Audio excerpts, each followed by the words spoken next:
You're listening to this episode on Spotify, Apple Podcasts, or YouTube. Hit that subscribe button and leave us a comment. It would greatly benefit the show. Hello and welcome to Movie Beaters with the Farx Brothers. I'm Kirk. And I'm Kyle. I'm Ben. I'm Nick. Full Farx Force. For this series, we are discussing Jurassic World Rebirth. This is the non-spoiler segment. And we are not a review show, we are a bait show. Upper Midwest Film Bait Show. An Upper Midwest filmmaker film debate, movie bait show. Masturbators. Oh, yeah, masturbators, thank you. Would we all recommend this movie? Like, Yeah, since we all saw it last night? I liked it more than the other three Jurassic Worlds. I would recommend it to. I mean, it depends on what people. If you want your, if I know someone wants trained raptors and fucking locusts, I won't recommend this to them. I do like the locusts. Well, okay, so let's cool. agree we can spoil 1 through 6, but not 7. Yeah. Yeah, well, for this like conversation, the locusts were okay, but they spent there was such a, I don't know. I mean, like there's too big of a part of the story. That was like the whole story that got like I liked how Sam Neill, Laura Dern, and Jeff Goldblum had their own movie for like 3/4 of the way through, basically. 2/3, whatever. In Dominion 6. In Dominion, yeah, and 6. Because I'm not going to call it Jurassic World 3. It's fucking Jurassic Park 6 because I'm not a fucking idiot. So it was such a stupid story because so they're going to infiltrate. It was just fucking dumb. Ian Malcolm works for... Like, if you're one of the preeminent scientists of this field and he's a statistician who understands chaos as it relates to zoological populations. So it makes sense that he would be working.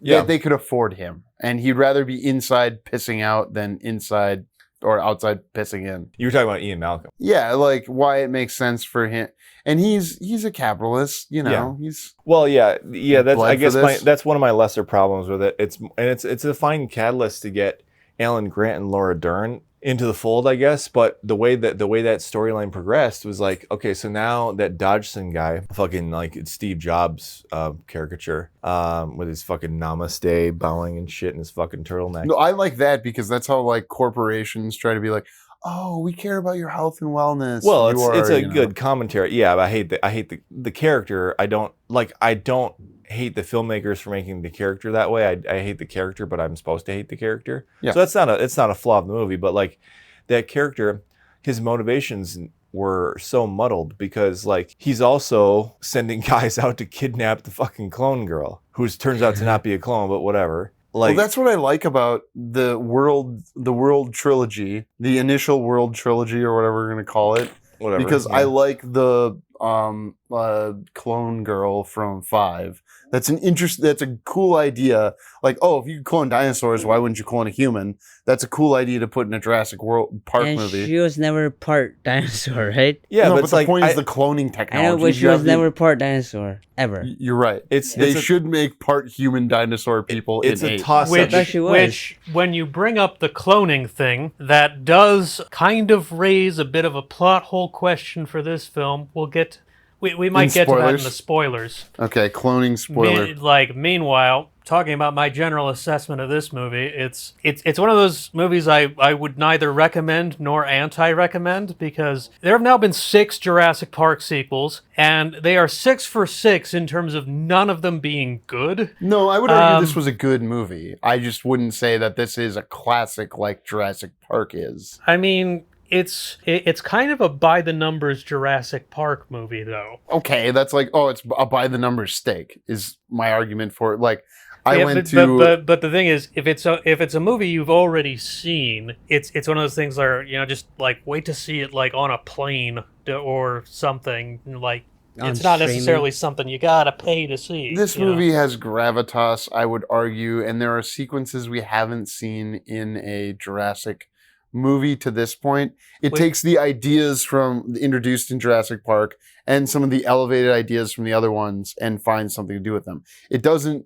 I would say, go as bonkers as the World trilogy, but I mean, I don't particularly think it does. In fact, I think one of this movie's strengths is that it kind of backs down from some of the goofier aspects of the World trilogy, which, it's kind of odd. Normally, I prefer I would prefer a movie like about dinosaurs to be more about cloned dinosaurs to be more like bonkers and out there. But like in terms of the World trilogy, like it kind of rubs me the wrong way. Like I mean, Fallen Kingdom is like all right as far as it goes in that it is the least ambitious one, the one that just kind of wants to be. I find it to be the most ambitious, but please continue. The one that most just wants to be like, okay, this is a dinosaur movie. Here are the dinosaurs.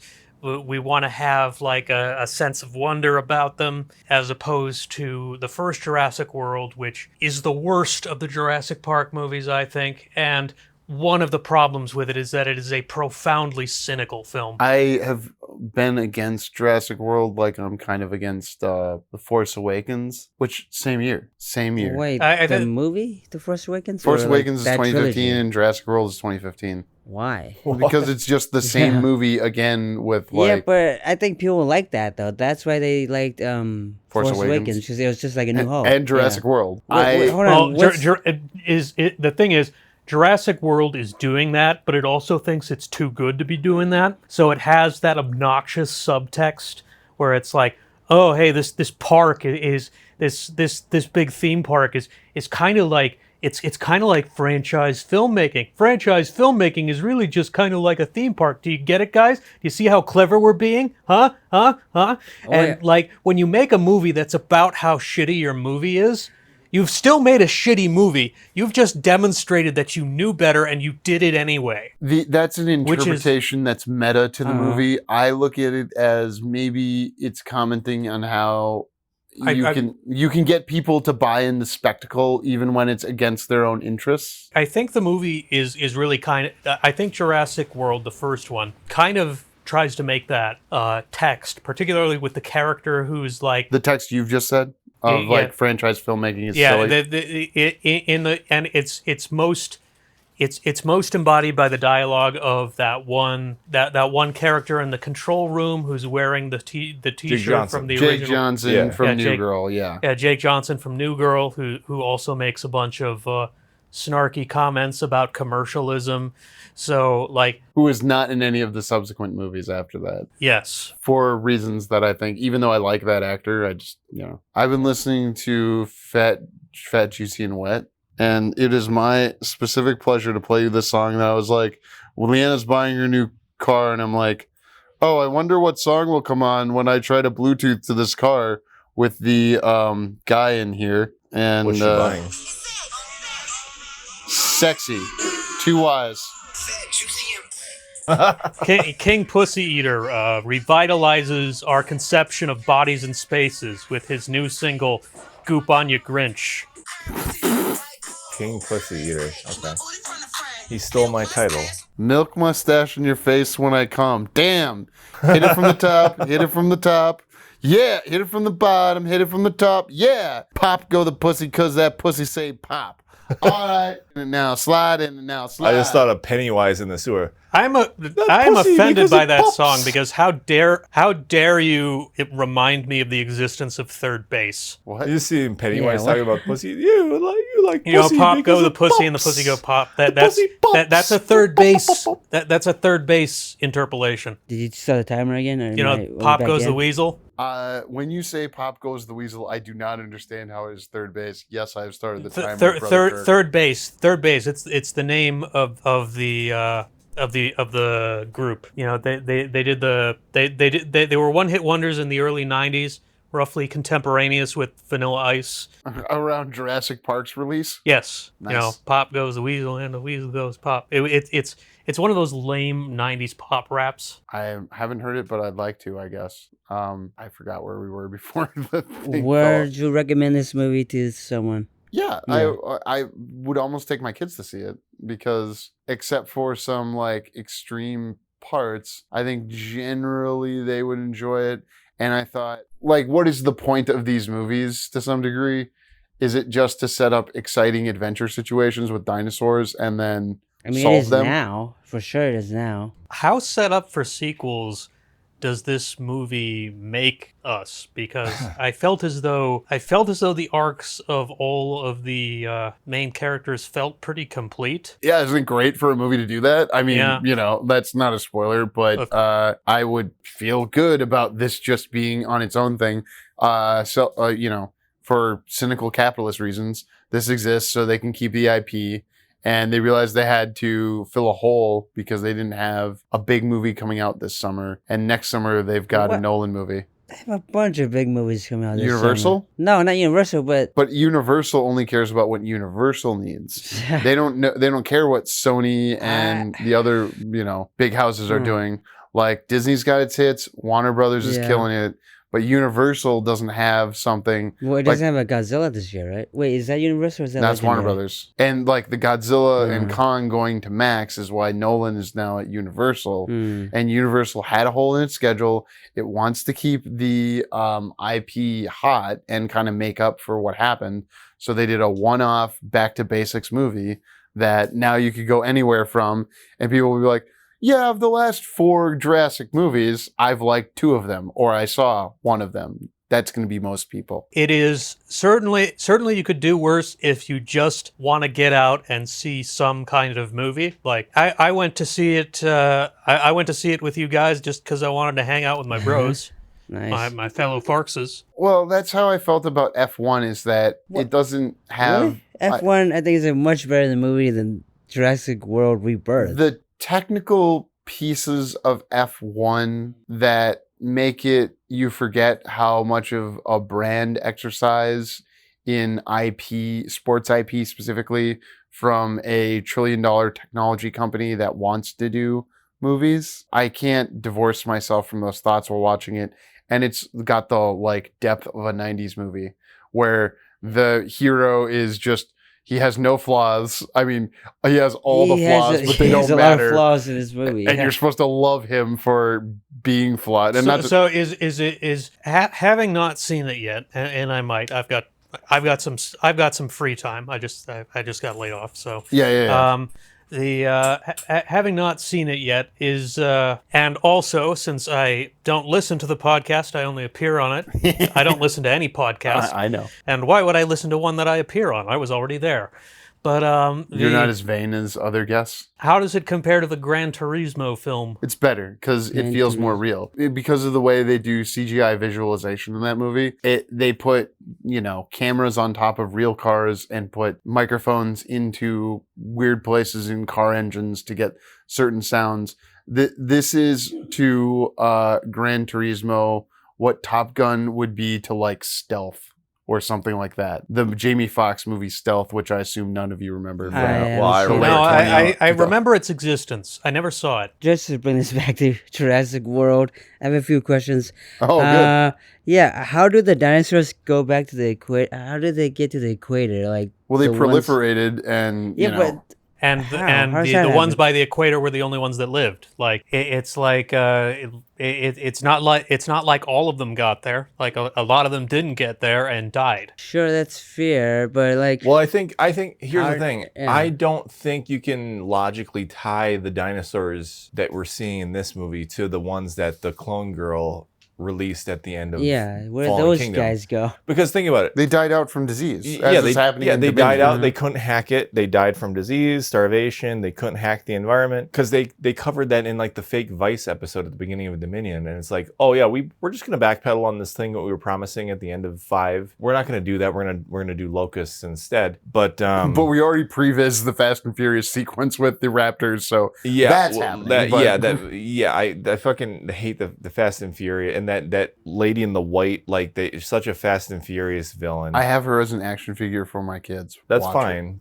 for your kids, but like, God, Colin Trevorrow sucks dicks. I just can't get over. Just get over. Express all your Colin Trevorrow stuff. Have you ever watched Book of Henry or whatever that was? I'm never gonna watch. I've watched the in-depth videos on how bad it is. Like, it is extreme. It is an extremely funny movie to think about. You've seen it? No. He said think about. I heard him. Yeah. I know everything that happens in it. I don't believe you can feel a movie by reading about it and watching breakdown videos. I just don't accept that. If I know enough about what happens in it that this is a terrible movie. Do you think here's a pitch? Do you think Jurassic World Rebirth will do one of two things? Get people to go to the movies more, which we all want, and or get people to watch Jurassic Park 1993 more. I think it does both of those things, and more than being a competent movie unto its own, it does those things. Just like F1 gets more people to go out and watch movies in theaters and go, man, watching a movie in the theater is good. I'm more confident that like it gets people to go to the movies. Right now, it's like it's doing decent box office for the overall weekend, but it's like it's not over the moon. Like I think this is going to be the lowest grossing of the new batch. Yes, because it's been on a decline. Yeah. I mean, it only makes sense. It's and also Superman's coming out next week, and that's apparently tracking well. Yeah, we're recording this before Superman, and I'm going to see it opening day with you. Yeah, with Nick. I am going to be in Dallas, but I'm probably going to have a free day where I see it. So let me guess: the dog wearing the cape does cute stuff, and then it kicks someone's ass. Yeah, did you see that clip with the dog and Superman where he thought he was destroying the Fortress of Solitude? Yeah. But I just know there's a dog, and the dog has a fucking cape. You don't like the Guardians movies, though. You haven't even seen those, right? I've seen parts of them, and I don't care for James Gunn. I remember Crypto, the super dog. I don't care for James Gunn's shtick with like, oh, we're gonna just needle drop a bunch of shit, and we're gonna have smart. It's all the same. I don't think there were needle drops in this Jurassic World. But tonally, I don't think the new Superman is going to be the same as Guardians of the Galaxy. No, I don't think so. I'm just throwing that out there. It's not going to have needle drops. It's going to have full score. I don't mind needle drops. It's just like when it seems like such a part of your shtick. Like, hey, it's Guardians of the Galaxy. It's got to have needle drops. But Guardians of the Galaxy meant nothing to most people before 2014. So I remember someone telling me about what Guardians of the Galaxy could and would be back in 2014 and going, what? Really? Okay. It's Farscape for normies. Farscape? Tell Kirk what Farscape is. Farscape is a space opera show which was made in the early 2000s by the Jim Henson Company, and it ran for 4 seasons in a miniseries, despite a number of difficulties from the Sci-Fi Network, and it is probably my favorite television show of all time. And maybe tied with Twin Peaks, maybe. You have not watched Battlestar Galactica, correct? The new one? I have. And you prefer Farscape to Battlestar Galactica? I do. How many seasons? I like Battlestar Galactica a lot. Especially the Union episodes? Yes. Yeah, no. Although I like Battlestar Galactica. Although Deep Space Nine's Union episode was better than the Battlestar Galactica Union episodes. I don't know it, so I'll say there. On the topic of Jim Henson, though, there are real things in this movie. That's the thing that I've hated about the World movies is that all the cartoon dinosaurs look like cartoon dinosaurs. What parts were the real dinosaurs? There was a part where there was somebody who was on the other side of a rubber material, and you could tell that it was a real dinosaur-shaped thing on the other side of the rubber material. It made me think of Nightmare on Elm Street. Oh, when they did the spandex through the wall. And like that's just a real person behind spandex, as is this dinosaur behind a rubber thing, and I like that. It's like, what do they say? When you show, like if you put 2 shots together that showed a shot of a steak dinner and then a shot of someone eyes like looking at something intently, you get the message that they're salivating over the steak dinner. It's like you're not even seeing the animatronic that they're using to push through the rubber. Yeah, I don't remember that scene at all. What scene is that? It's the raft it's on and water. the T-Rex, which doesn't really give much away. And there was parts of this movie where I leaned to Ben, who took my seat, and said, "Hey, all right, call him out." Yeah, I'm calling you out, brother.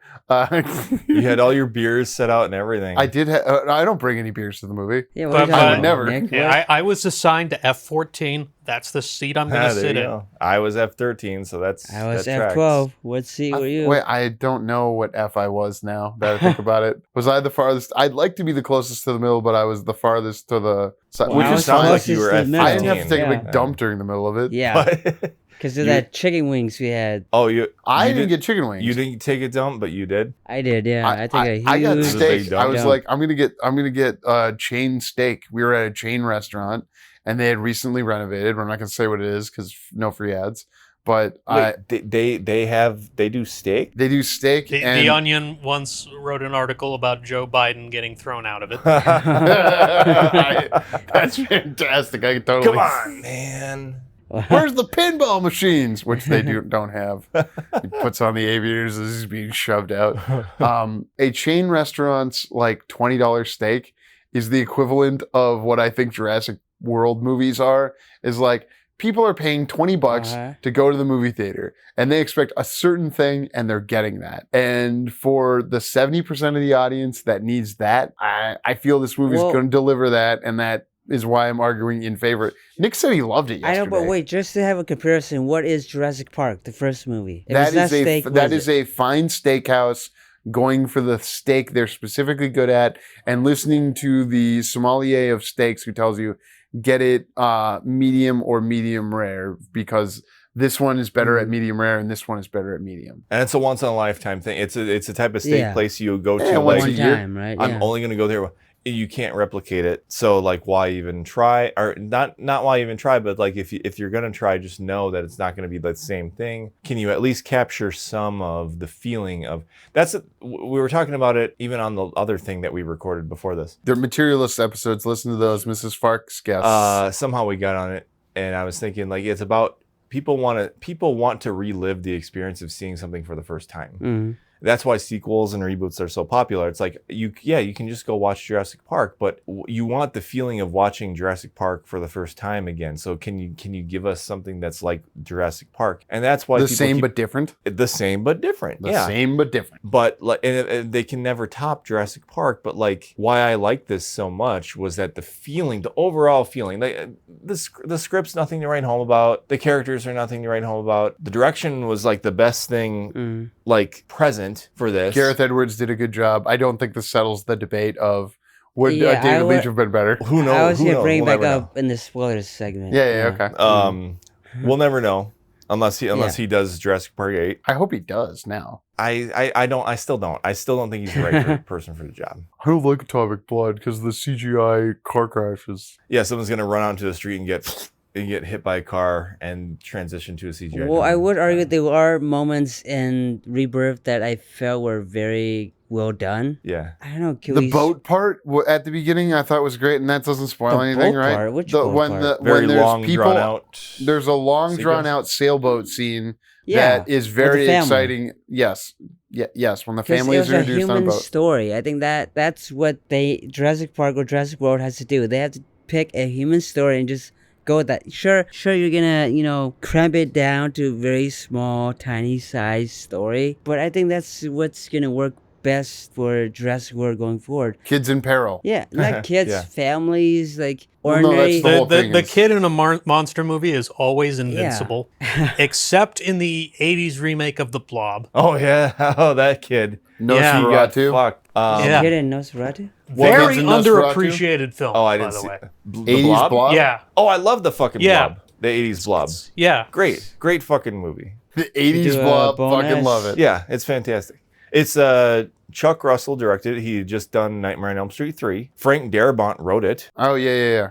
He wrote the final draft of Nightmare on Elm Street 3 too. After Wes Craven did his draft, and then some other guy came along and did some more work on it, and then Frank Darabont was the ultimate, I think. It's really gory and satirical. The Blob in 1980s. And that's the thing about Dream Warrior, Nightmare on Elm Street 3, is that it's the same but different. You get the same thing from the first movie, but they do something different and they elevate it. And more. It's more people. You're a bunch of people in a hospital. Yeah. Oh, wait, but to take it back to the steak comparison, is it as good as the first steak that you had for the first Nightmare? Is 3 as comparable to 1? I like 3 better than 1. That's the thing. 3, it's tough. It's a tough call because the first one is always going to be the first one. It's always going to be where you first met Freddy Krueger. Yeah. But it's possible to like a sequel more. I think there's the first time you have sex, and then there are times you have sex after that that may be better with that person. Is better. But I actually got it all the way in this time. I was going to bring up Psycho 2 because you say you like Psycho 2. I do like Psycho 2. I do enjoy Psycho like that. I do enjoy Psycho 2 better than Psycho. I even probably enjoy Psycho 3 better than Psycho. You enjoy Psycho 4, the remake, completeless shot-for-shot remake. No, Psycho 4 is just Psycho 4. Yeah, that's right. Sorry.